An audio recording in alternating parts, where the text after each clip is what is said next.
Le taux d'échec des régimes est proche de 99%.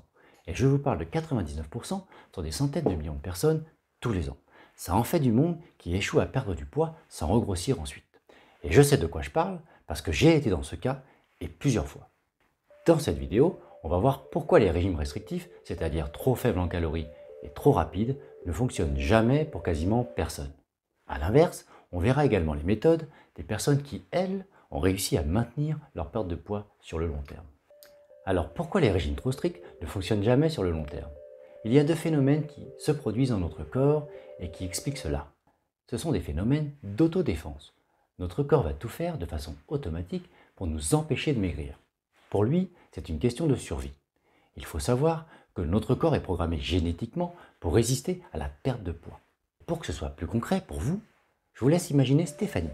Stéphanie, elle a 44 ans, elle fait 1m62 et elle a un poids de 73 kg. Stéphanie veut maigrir rapidement parce que les beaux jours arrivent et qu'elle ne rentre plus dans son maillot de bain et que l'idée même de montrer ses rondeurs sur la plage commence à la gêner. Et donc, elle va faire l'erreur que tout le monde fait, moi en premier. Elle va adopter un régime trop dur pour perdre rapidement ses kilos.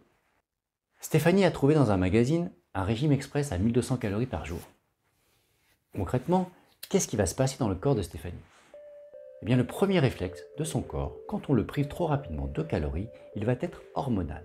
Son corps va produire davantage de gréline, l'hormone de la faim, qui va la pousser à manger. Et en même temps, il va réduire la leptine, l'hormone de la satiété, qui nous fait arrêter de manger. Et avec quel objectif selon vous?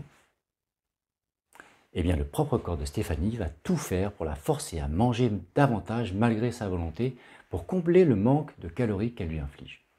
Ici, il y a un combat interne entre un fonctionnement raisonné et un fonctionnement automatique. Et le plus fort entre les deux, c'est son mode automatique. L'effort mental et de volonté que nous avons pour résister à nos hormones est tout simplement insuffisant sur le long terme. Par conséquent, quand vous craquez, ça n'est pas de votre faute, ça n'est pas un manque de volonté, c'est tout simplement votre corps qui refuse de perdre du poids trop vite. D'ailleurs, sur ce sujet, on verra un peu plus loin dans la vidéo une solution pour justement contourner ce système de résistance interne. Mais parlons maintenant du deuxième réflexe de survie. Lorsque nous faisons un régime express, c'est-à-dire la majorité du temps comme Stéphanie, notre corps va se mettre en mode économique, c'est-à-dire qu'il va se rendre compte qu'il absorbe moins de calories. Et dans ce cas, il va réduire de lui-même sa dépense énergétique quotidienne.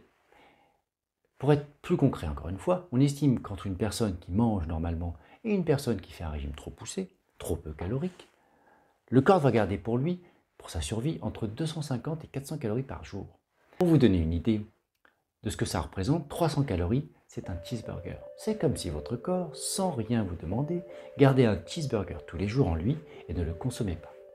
D'ailleurs, ce qui me vient en tête là, c'est l'image de la ceinture de sécurité. Vous voyez quand vous êtes en retard dans votre voiture et que vous tirez trop vite et trop fort sur votre ceinture de sécurité, et bien là ça fait clac, ça bloque.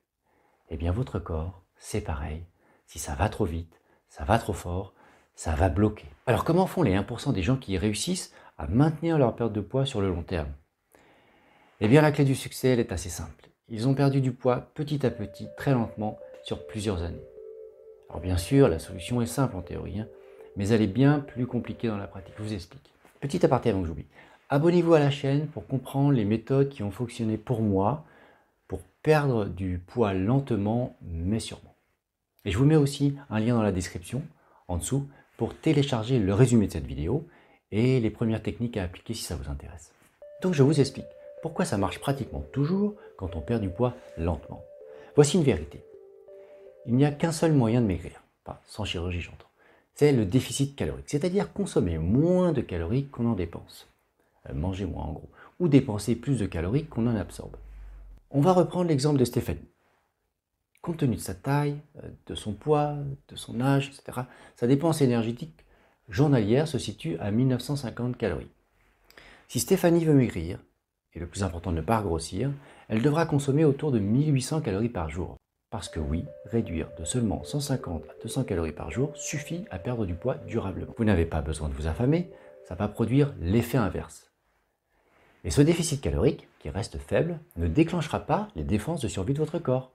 Vous pourrez seulement, dans ce cas, maigrir, mincir tranquillement, sans jamais reprendre. De toute façon, Moins vous êtes brutal avec votre corps et mieux vous réussirez. Repensez à la ceinture de sécurité. Il y a une objection et une question qui reviennent souvent face à cette solution. La première objection, c'est vraiment pas simple de calculer ses calories.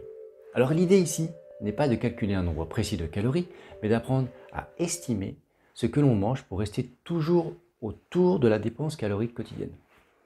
On mange souvent la même chose, donc à force, on voit très bien ce que ça représente en termes de calories. C'est un apprentissage, certes, mais il fait toute la différence pour réussir, croyez-moi. L'autre question primordiale qui revient pour réussir sa perte de poids, c'est comment connaître sa dépense énergétique. Je vous mets en bas un lien qui vous permet justement de calculer ce nombre de calories facilement. Si vous avez d'autres questions sur cette vidéo, n'hésitez pas à me laisser un commentaire, moi j'y répondrai avec plaisir. Et je vous dis à bientôt pour la prochaine vidéo.